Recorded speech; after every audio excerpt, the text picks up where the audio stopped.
on ne met pas en jeu tous ces méchants radicaux. Voilà, c'est des clés simples, mais je suis en train de vous faire un cours de physique fondamentale. Et c'est tout ce qu'on a besoin, donc autant en profiter. Alors, la matière, c'est quelque chose que vous reconnaissez facilement, parce que vous avez deux façons de l'appréhender. Soit vous avez ce qu'on appelle un volume, c'est-à-dire que vous mesurez quelque chose qui est dans le volume, soit vous utilisez ce qu'on appelle une balance, et vous avez à ce moment-là ce qu'on appelle une masse. Chaque fois que la balance réagit, ou que vous pouvez remplir un récipient, vous dites, il y a de la matière. Il y a quelque chose. Cette matière, on a l'habitude de la représenter non pas par la masse ou par le volume, mais par une quantité qui est un petit peu plus intéressante, qui est la densité, qui est le rapport de la masse sur le volume occupé. Ça, c'est la deuxième grande loi que vous devez avoir en tête quand vous voulez comprendre la nature. Qu'est-ce qui est plus important? La masse ou le volume?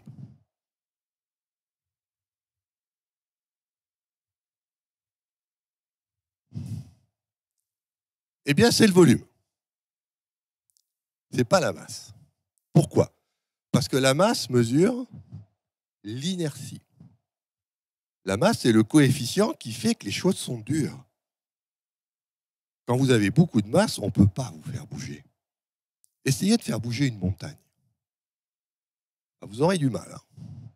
Parce que la masse, c'est ce qui mesure la résistance au changement, la résistance au mouvement, la résistance à l'action. Or, si vous regardez autour de vous, qu'est-ce que c'est que la vie? C'est le mouvement. Donc la vie va toujours chercher à minimiser les masses. C'est pour ça que les masses, finalement, elles sont bien sûr impressionnantes quand vous regardez sumo, masse de viande. Waouh! Mais non! Ça n'a aucun intérêt. Parce que cette masse est beaucoup trop lourde. Il vaut mieux une troupe d'enfants qui chahutent. C'est beaucoup mieux. Parce qu'avec une troupe d'enfants qui chahutent, il se passe des tas de choses, alors qu'avec un gars qui ne peut pas bouger, c'est très difficile. Le volume va aussi nous introduire à quelque chose. C'est-à-dire que pour une même masse, je peux occuper un volume petit. Qu'est-ce que ça veut dire si j'ai une petite masse et un grand volume? Ça veut dire que j'accepte en moi une chose qui est fondamentale, qui est le vide. Petite masse, grand volume, ça veut dire que j'ai beaucoup de vide. Qu'est-ce que ça veut dire si j'ai une petite masse et un petit volume? C'est que j'ai évacué du vide. Si vous raisonnez en particules, j'ai rapproché mes particules. Mais comment je peux faire du mouvement? Aristote l'avait déjà dit. Sans vide, pas de mouvement. Et donc, vous voyez qu'il est important de faire du vide pour pouvoir avoir du mouvement. Donc, la vie, c'est aussi une question de mouvement, de vide. Et quand vous créez du vide, vous créez du volume. C'est pour ça que les volumes sont toujours beaucoup plus intéressants que les masses. Alors, pour fixer les idées, quand on va parler de l'eau, je vous ai mis ici les 3 états de l'eau. 0,5975 kg par mètre cube pour l'eau vapeur, le gaz. À peu près 1 kg par mètre cube, non, 1000 kg par mètre cube ou 1 gramme par centimètre cube, donc pour l'eau liquide à 4 degrés C. Et 976 kg par mètre cube pour la glace. Pourquoi je mets ces chiffres? Pas pour vous embêter, pour vous faire réfléchir. Qu'est-ce que vous voyez ici? Quand vous passez de 0,59, allez, on va mettre 0,6, à 1, vous voyez que la densité augmente, c'est-à-dire que l'eau vapeur occupe un volume qui est beaucoup plus grand que l'eau liquide. Qu'est-ce qui se passe quand je passe ici de 1000 à 976? Eh bien, je vois que la glace a plus de volume que le liquide, puisque sa densité est plus faible. Et ça, c'est un des grands mystères de l'eau. C'est que normalement, on se serait attendu à ce qu'on ait une glace qui soit plus dense que son liquide. Parce que dans un solide, on rapproche plus les particules, donc on diminue le volume, et si on diminue le volume, on doit augmenter la densité. Eh bien non. Dans l'eau, quand on passe du liquide à la glace, on accueille du vide. Ce problème-là a turlupiné les scientifiques pendant 400 ans, et ça continue d'ailleurs de les turlupiner. Il y a des gens qui n'ont toujours pas bien compris ça. Donc maintenant, on va quitter le monde de la matière pour passer dans le monde des ondes. Le meilleur moyen pour commencer avec les ondes, c'est d'utiliser effectivement les ondes sonores. C'est-à-dire, vous prenez une matière, là vous avez reconnu un diapason, et vous tapez dessus, vous voyez qu'il y a quelque chose qu'on appelle un son qui est émis. Lorsqu'on veut analyser ça, on va voir que ce son n'est pas de la matière, mais c'est du mouvement, en fait. On va voir un mouvement comme ceci, c'est-à-dire qu'au fur et à mesure que les fourches se rapprochent et s'éloignent, on a ce qu'on appelle des fronts d'ondes qui quittent la source, et ça donne donc une émission d'ondes. Ici, on parle d'ondes sonores. Ce qui est intéressant, c'est de calquer là-dessus le mouvement des molécules d'air. Comme vous le voyez, quand vous représentez les molécules d'air, vous voyez que partout à la place de cette onde, vous voyez des zones où les molécules se rapprochent, donc où la densité augmente, et des zones où les molécules s'éloignent, donc la densité diminue. C'est-à-dire qu'on sait que le son sont des ondes de pression. On a une variation de la pression, du volume des choses. C'est pour ça que je vous ai dit que le volume était important, parce que c'est ça qui va gouverner les propriétés sonores. Alors, une onde, ça va se caractériser par deux paramètres. On va le voir ici sur ce petit modèle, où on voit des choses qui s'approchent et qui s'éloignent. Ça va définir ce qu'on appelle sa vitesse, qui est le produit de ce qui se passe par unité de temps par ce qui se passe par unité de longueur, c'est-à-dire longueur d'onde que multiplie fréquence. Il vous faut toujours deux paramètres pour caractériser une onde. Longueur d'onde et fréquence. Ici, plutôt que de la représenter à deux dimensions, voilà ce qu'on peut faire. On va prendre l'onde de pression qui arrive ici sur un haut-parleur. On va lui brancher un bras articulé pour voir comment se traduit cette onde de compression et de raréfaction. Et vous voyez apparaître la sinusoïde, c'est-à-dire ce mouvement périodique qui représente, si vous demandez à quelqu'un de représenter une onde, qu'est-ce qu'il va faire?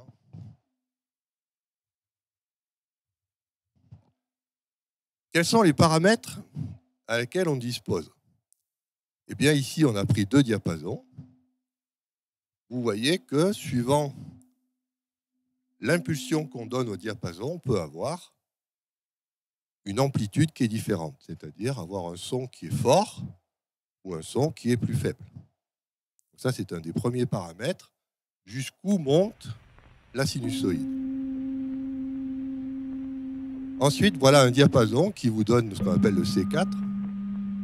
Là, vous avez une note sol à 3e octave. Et ici, la note Do de l'octave inférieure de la note C4. Vous avez remarqué qu'on a ici un nouveau paramètre à notre disposition qui est la fréquence. C'est-à-dire que je peux resserrer les distances entre les crêtes de cette onde. Et plus ces distances sont courtes, plus on dit que la fréquence est élevée. Et donc ça, ce sont les grands paramètres, amplitude, fréquence, qui vont nous aider. Sachant qu'ici, évidemment, on parle avec des ondes qui ne se propagent pas, c'est-à-dire qui sont contrainte dans un milieu donné. Une autre façon de produire des ondes, c'est de faire vibrer une corde. Quand vous faites vibrer une corde, vous avez ce qu'on appelle un mode fondamental, qui consiste en la vibration de fréquence la plus basse que vous pouvez faire. Ensuite, eh bien, vous pouvez rendre plus complexe la nature de ces ondes. Par exemple, ici, vous pouvez doubler la fréquence, ce qui veut dire que la corde va en fait se couper au milieu en deux cordes, qui sont non indépendants. On peut aussi vibrer en 3 segments, c'est-à-dire qu'on va mettre 3 cordes qui font 1/3 de longueur, dans la longueur qui est définie par les écarts. Et vous voyez que la même corde, le même objet peut générer toutes les fréquences que vous voulez. Pas seulement 3, on peut en avoir 4, 5, 6. Ça s'appelle les harmoniques.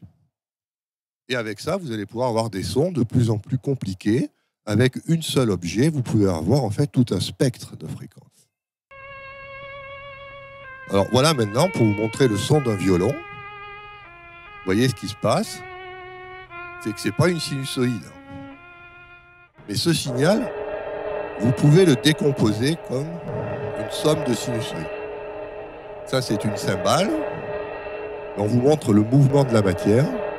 Quand la personne frappe sur la chose, on voit cette onde. La nature nous a dotés d'un outil pour créer des ondes de pression. Ça s'appelle le larynx. Nous sommes les rares, je crois même les êtres vivants uniques à posséder un larynx. C'est-à-dire que nous pouvons, par le mouvement de notre larynx, avec le nez, la bouche et la langue, produire des sons. C'est-à-dire que nous sommes un instrument de musique, chaque fois que nous parlons par la voix. Et ça fait de nous, quelque part, un être unique parmi les animaux. Parce que c'est vrai qu'il y a des animaux comme les perroquets qui sont capables de reproduire la voix humaine, mais ces perroquets n'ont pas de larynx. C'est-à-dire qu'ils arrivent à répéter quelque chose, mais en aucun cas ils sont capables, comme nous, de créer de la parole simplement par une activité intérieure.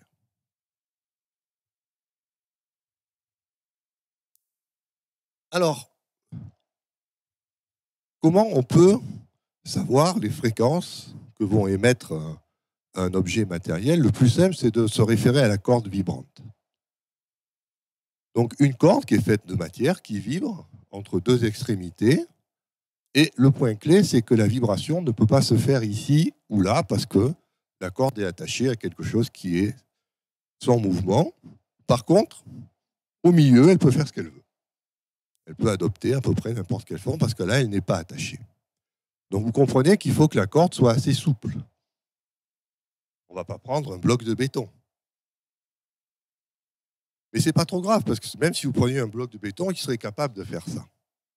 La seule différence, c'est que les amplitudes seraient tellement faibles qu'on ne les voit pas. Mais il le fait. L'idéal, c'est de prendre une corde, comme une corde de violon ou une corde de guitare, et là, vous verrez très bien qu'il y a de la souplesse pour faire ça. Cette souplesse, elle est liée donc au rapport de la tension qu'on peut mettre sur la corde à la longueur et à la masse. Et ce qui intervient, c'est la tension, la force par unité de masse, qu'on appelle la raideur de la corde. Et ça, vous savez tous régler ça. S'il y a une guitare ici, vous avez des petits trucs que vous pouvez tourner, vous pouvez régler, pour une longueur donnée, vous pouvez régler la raideur. Et quand vous réglez la raideur, qu'est-ce qui se passe? Eh bien, vous changez le rapport tension sur masse, donc vous changez la fréquence. C'est comme ça que les guitaristes accordent leur guitare.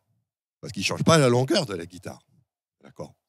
Ils changent juste la tension. Ils ne peuvent pas changer la masse non plus.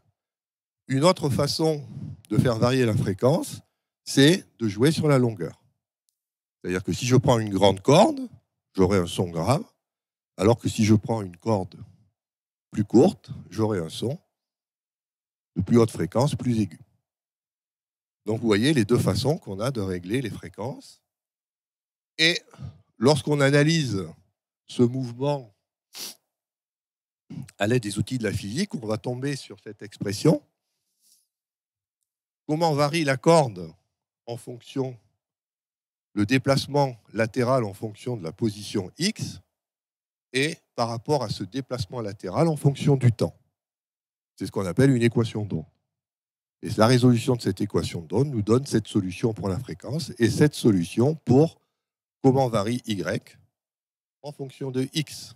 Et vous trouvez la fameuse fonction sinus qui représente toutes les ondes.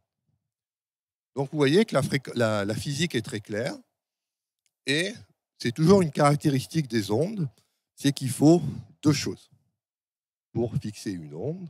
Ici, vous voyez quelles sont ces deux choses. La raideur et la longueur de la corde pour la fréquence, ou si vous préférez, la longueur d'onde et le rapport entre la vitesse et la longueur d'onde qui est la fréquence. On ne peut pas imaginer une onde comme une seule chose. Et c'est ça qui va rendre l'onde intéressante, parce que quand je vous dis une matière, qu'est-ce que vous dites? Une masse. Et vous voyez l'erreur que vous commettez en faisant ça. Parce que pourquoi, si matière et onde sont équivalentes, pourquoi il ne faudrait pas deux paramètres pour la matière? Et vous connaissez le deuxième paramètre, le volume. Matière et volume que j'occupe, donc vide. Donc vous voyez qu'il y a une symétrie entre matière et onde. Il faut toujours deux choses pour régler, pour définir une matérialité ou une non-matérialité, c'est-à-dire ce qu'on appelle une onde. Pas trop compliqué? Vous le dites, hein, si c'est trop technique, on va prendre un café et puis on n'en parle plus. Quel est l'intérêt de passer en onde au lieu de raisonner en matière, sachant que les deux points de vue sont équivalents? Eh bien, les ondes, contrairement à la matière, ont cette propriété d'être étendues.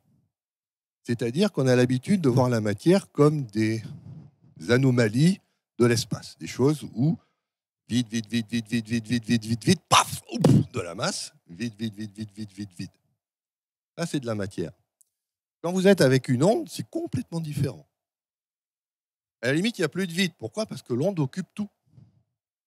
Elle est à la fois à moins l'infini, elle va jusqu'à plus l'infini, si vous voulez, si elle est rigoureusement périodique. C'est-à-dire que l'onde, c'est l'antimatière par excellence. C'est-à-dire que une onde, vous ne savez pas où elle est. Alors qu'une matière, vous savez très bien, la vide, vide, vide, vide, vide, paf, matière, vide, vide, vide, vide. La matière est toujours contenue dans un certain volume. Alors cette propriété va faire que, et on est à la base donc d'une science qui s'appelle la physique quantique, c'est que si moi, en tant qu'objet, je suis une onde, j'occupe tout l'univers. Aïe!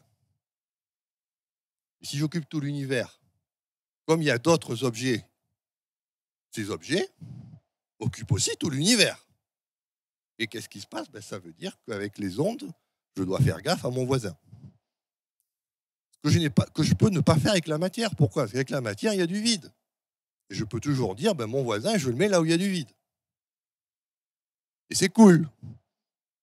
Vous êtes là sur votre chaise, moi je suis là, je fais ma conf, et à aucun moment, nous changeons nos positions. Vous êtes les spectateurs, je suis le conférencier. Mais imaginez que nous serions des ondes. Aïe, aïe, aïe.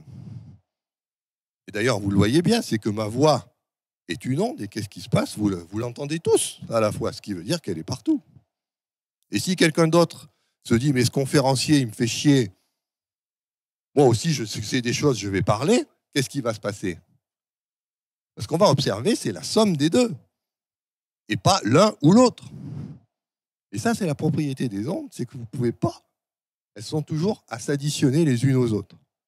Et ça va donner ça, ce qu'on appelle de l'interférence, c'est-à-dire qu'il va y avoir des consonances, des dissonances, de la cohérence, de l'incohérence. Donc dès que vous êtes avec les ondes, va arriver un nouveau paramètre qui n'est pas simplement la fréquence et ma longueur d'onde, ça c'est quand je suis tout seul. Dès que l'autre arrive, vient la cohérence. Comment il est en longueur d'onde, sachant que moi je suis comme ça. Et suivant nos longueurs d'onde respectives ou nos fréquences respectives, il peut se passer des choses bizarres. C'est que nous sommes tous les deux là, et pourtant on ne voit rien. point donné de l'espace, comme vous voyez ici. J'ai additionné 2 ondes. Qu'est-ce qui se passe? J'ai de l'onde ici, mais j'en ai plus là. Il y a des choses qui ont disparu. C'est-à-dire que les ondes vont nous introduire à ce monde assez étrange qu'on appelle le monde des virtuels, où les choses existent, mais on ne les voit pas. Dès que vous avez quelque chose qui existe, mais que vous ne voyez pas, vous dites « Oh, oh, oh, voilà des ondes ». Mais c'est ce que font, par exemple, notre cher collègue de hier soir. Il travaillait avec des choses que moi, je n'ai rien vu. Hein. Donc, il me dit, là, il y a une faille, là, il y a un, je ne sais plus quoi, un vortex. Moi, je regarde, je ne vois rien. Et donc, je me dis, ah ben, peut-être qu'il parle d'ondes. Parce qu'effectivement, si vous parlez d'ondes, c'est vrai qu'on peut, à des endroits, ne rien voir. Bon, il y a d'autres propriétés sur lesquelles je vais passer. La plus importante, c'est celle-là. C'est-à-dire cette capacité que vous avez d'annihiler les choses alors qu'elles sont toujours là. En fait, elles sont ce qu'on appelle en opposition de phase, c'est-à-dire que l'une et l'autre, ça annule exactement leur action. Et si vous avez joué à ce petit jeu où, sur la plage, vous savez, on prend 2 personnes, enfin, ou 2 groupes, et on met une corde entre les deux, puis on les fait tirer chacun de leur côté, si les 2 groupes ont exactement la même force, qu'est-ce qui se passe? La corde ne bouge pas. Par contre, on sent qu'il y a une tension. C'est-à-dire que si jamais je coupe la corde, qu'est-ce qui se passe? L'énergie se manifeste, l'action. Et donc, on voit bien qu'il peut exister de la tension, de l'énergie sans mouvement. Et ça, c'est une des propriétés des ondes. Que vous dire de plus? Oui, qu'il faut faire un petit peu attention.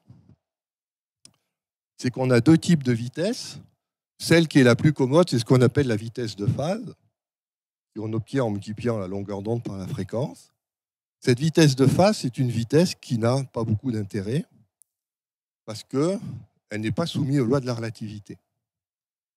Une vitesse de phase peut être infinie parce qu'une phase ne transporte aucune énergie.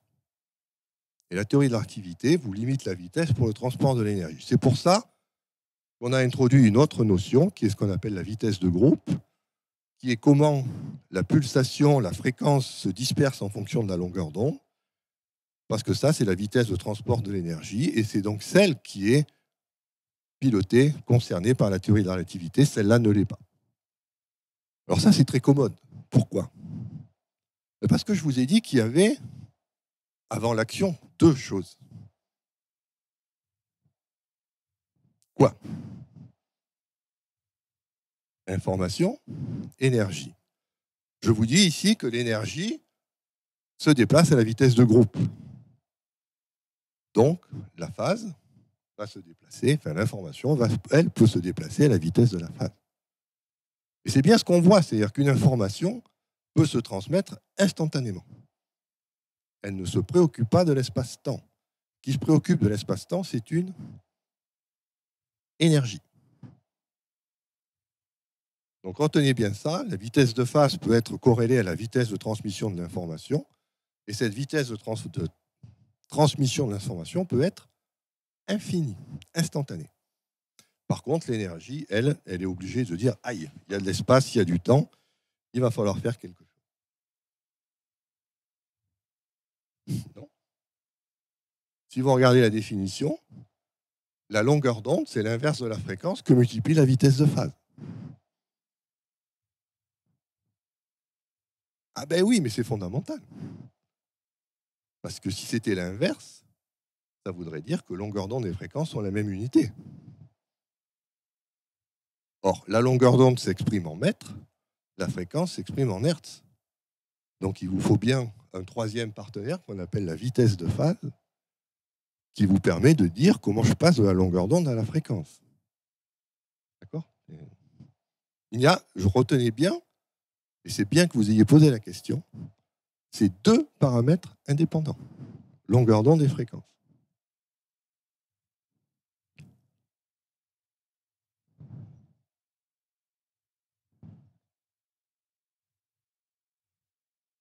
Ben, 1 sur F, c'est pas la fréquence, c'est la période. On va mélanger. Non, mais si vous mélangez tout, attention. Hein. Je vous promets des ennuis.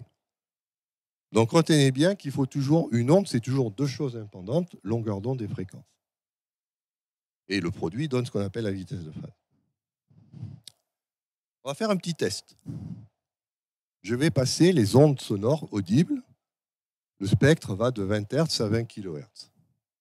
Ce que vous allez faire, c'est lever la main dès que vous n'entendez plus le son.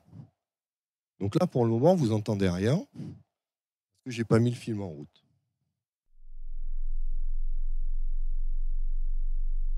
Tant que vous entendez un son, faites rien. Dès que vous n'entendez plus le son, vous levez la main. Et vous regardez à ce moment-là à quelle fréquence vous êtes. Alors, je vais peut-être baisser le son, parce que quand ça va aller dans les aigus, ça va faire mal.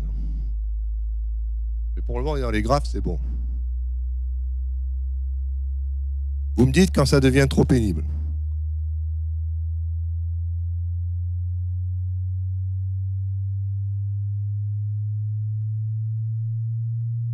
Je baisse un peu. Je vois toujours aucune main qui se lève.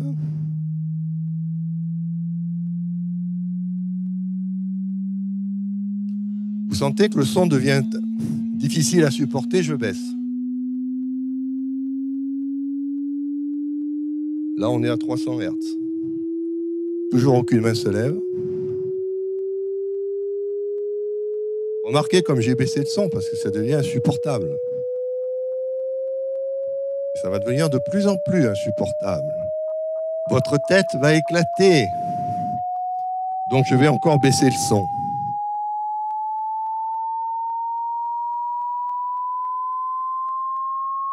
Alors faites gaffe, ça va aller très vite maintenant. Je baisse encore le son.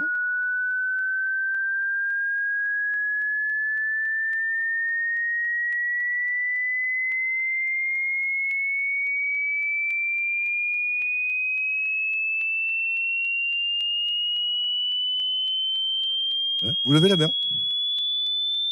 Moi, j'entends plus. Ah oui, vous laissez la main levée, tant que... Parce qu'on est censé aller jusqu'à 20 kHz. Hein. Donc si vous entendez quelque chose, c'est toujours bon.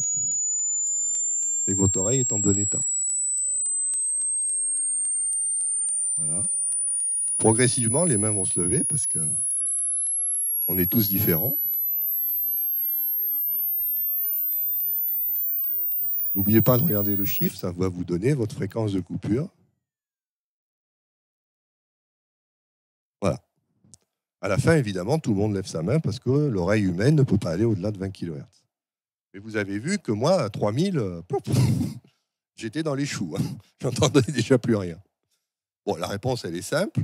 C'est que quand j'étais jeune, j'ai appris la physique quantique avec un casque de musique sur les oreilles à fond.